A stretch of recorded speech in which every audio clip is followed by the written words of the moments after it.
Baruch Spinoza perteneció a una familia bien posicionada y respetada en la comunidad judía holandesa. Su padre era un rico comerciante y le proporcionó una esmerada educación, pensando en él como un futuro rabino. El joven Baruch pronto dominó, además del hebreo y el holandés, los idiomas español, portugués, griego, latín, francés e italiano. Además de familiarizarse con la Torá y el Talmud, su curiosidad lo llevó a interesarse por la Kabbalah, las matemáticas y la filosofía. Conoció y apreció el pensamiento de Descartes. Su despierta inteligencia lo llevó pronto a cuestionar abiertamente la interpretación ortodoxa de los textos sagrados. Él afirmaba que cada creyente debía interpretar libremente las escrituras sin que fuese necesario seguir las opiniones de los doctos. También dijo que la presunta sabiduría de los sacerdotes solo era un medio para dominar a las masas. Por otro lado, aseguró que era imposible demostrar la inmortalidad del alma. Y planteó además que Dios, a su entender, no era solo espíritu eterno, sino también cuerpo infinito. Si Descartes había afirmado que había dos sustancias, la pensante y la extensa, Spinoza encontraba que extensión y pensamiento eran solo dos de los infinitos atributos de la única sustancia que es Dios. De este modo, Dios se identificaba no solo con lo espiritual, sino también con lo espacial, es decir, con el universo entero, con la propia naturaleza. Esto, para los rabinos, no era más que panteísmo. La consecuencia de todo esto fue que en 1656, cuando apenas tenía 24 años, Baruch Spinoza fue solemnemente excomulgado. Se le aplicó el jerem, que es una maldición eterna, que prohibía a cualquier miembro de la comunidad judía relacionarse con él, leer sus libros, dirigirle la palabra, acercarse físicamente a su persona o estar bajo el mismo techo. La hostilidad hacia él no cesó con la excomunión y hasta se llegó a atentar contra su vida. Como consecuencia de ese intento de asesinato, Spinoza abandonó Ámsterdam en 1660 y fue a residir a un pueblito cerca de Leiden y 3 años más tarde a los alrededores de La Haya. Allí trató de llevar una vida discreta, reservada y dedicada al estudio y la escritura. El único incidente en el que transgredió su aislamiento fue la publicación en 1663 de su texto Principios de la filosofía de Descartes, que le valió rápido reconocimiento entre los intelectuales de toda Europa. Hay, para Spinoza, una única sustancia que en sí comprende la totalidad de lo real y que puede llamarse indistintamente Dios o naturaleza. Toda cosa finita es una manifestación de tal sustancia infinita. Si no fuese así, la sustancia no sería infinita, porque tendría lo finito como lo otro de sí y por lo tanto como su límite. Lo finito no puede estar, por lo tanto, fuera de lo infinito. Dicho de otro modo, todo es Dios. Si esta perspectiva choca contra nuestra representación habitual de Dios, ello es, según Spinoza, porque tendemos a concebirlo a partir de la imaginación, antropomórficamente, y no desde el punto de vista de la razón. O sea, nada real puede haber fuera de Dios. No hay trascendencia en Dios. Es el universo, y el universo es la totalidad de los cuerpos y sus interacciones. Dios es eterno, y el universo lo es. Y lo que llamamos muerte no es más que la descomposición de un cuerpo cuyos elementos pasan a formar otros diferentes cuerpos. En 1673 se le ofreció a Spinoza una cátedra de filosofía en la Universidad de Heidelberg, Alemania, pero la rehusó para mantener su independencia y aislamiento. Para vivir se dedicó a la profesión de pulidor de lentes para instrumentos ópticos. Así vivió retiradamente y se le conoce un único intento de constituir una familia que no prosperó debido a la oposición del padre de la joven, que era protestante y que impuso la condición de que Spinoza abrazara la fe cristiana, lo que resultó inaceptable para el filósofo. Solo 2 obras fueron publicadas durante su vida: Los Principios de la filosofía de Descartes, aparecido en 1663, y el Tratado Teológico Político, aparecido anónimamente en 1670.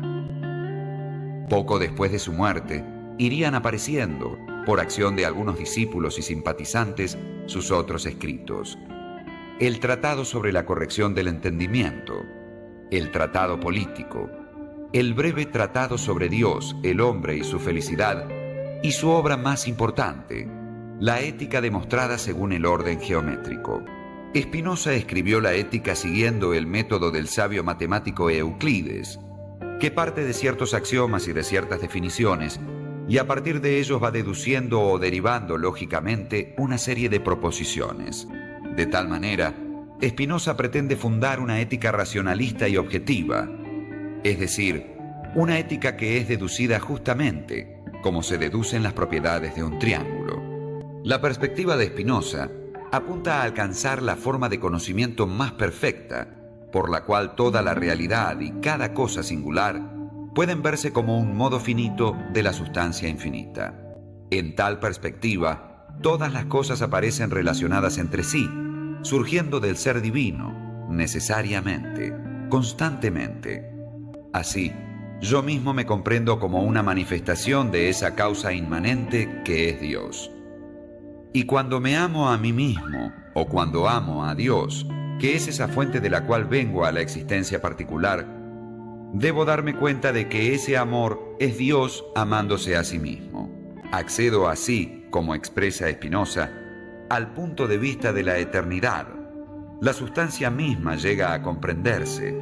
No existe el mal. Son las relaciones entre las cosas y entre los hombres las que establecen lo bueno y lo malo. No existe el bien y el mal, sino lo bueno y lo malo. Lo bueno es aquello que me afecta y me produce alegría. Lo bueno es lo que genera encuentros y composiciones. Lo malo es lo que genera desencuentros y descomposiciones en las afecciones entre los seres, y esas cosas son las pasiones tristes. Los tres afectos básicos que componen la entera estructura afectiva de los hombres son el deseo, la alegría y la tristeza. En cuanto a las ideas de un bien y un mal absolutos, han sido instituidas en la historia de los pueblos solo para fomentar la superstición y facilitar a los diferentes poderes políticos el ejercicio de la dominación. Por eso, en toda su obra, Spinoza critica fuertemente a aquellos filósofos y teólogos que tratan a las pasiones humanas como si fueran pecados o vicios de una recta razón. Las pasiones son constitutivas de la naturaleza humana, son plenamente naturales y solo a partir del reconocimiento de ellas se puede acceder efectivamente al conocimiento verdaderamente racional.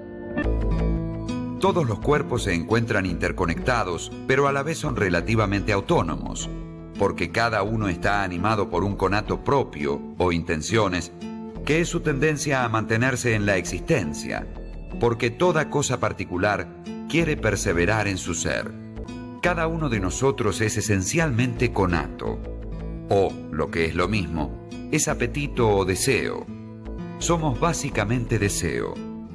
Y esto hace que la ética espinosista no sea una ética de la prudencia o del deber, sino precisamente una ética del deseo. Esta noción del deseo va a influir enormemente, siglos más tarde, en la teoría psicoanalítica, donde va a aparecer como eros, instinto de vida o libido. Pero Spinoza va más allá. El conato no solo está en los hombres, sino también en todas las cosas.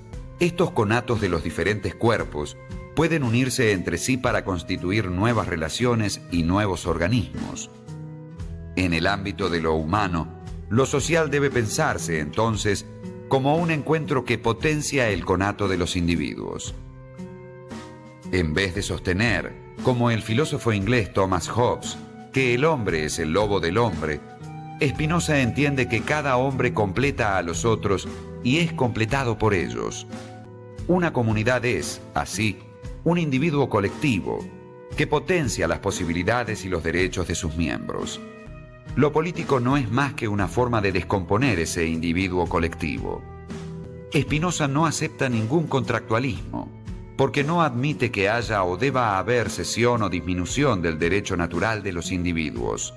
Para él, En el estado de naturaleza, el conato de los hombres está disminuido a causa de su enfrentamiento con sus semejantes, y al constituir un cuerpo político, la multitud de conatos individuales configura un conato colectivo. Así, al adquirir el derecho civil, el derecho natural puede potenciarse enormemente, lo cual es posible solo a partir del reconocimiento de que lo más útil para un hombre es otro hombre. Así aumentamos nuestras posibilidades de cumplir nuestro deseo de existir, de pensar, de actuar. Cada hombre es un cuerpo, pero se une con otros para configurar un cuerpo mayor, un cuerpo social. Por otro lado, todos los cuerpos, no solo los humanos, interactúan y se unen entre sí, hasta alcanzar un cuerpo que es la totalidad de los cuerpos y al que denominamos el universo, y que ciertamente no es otra cosa que Dios.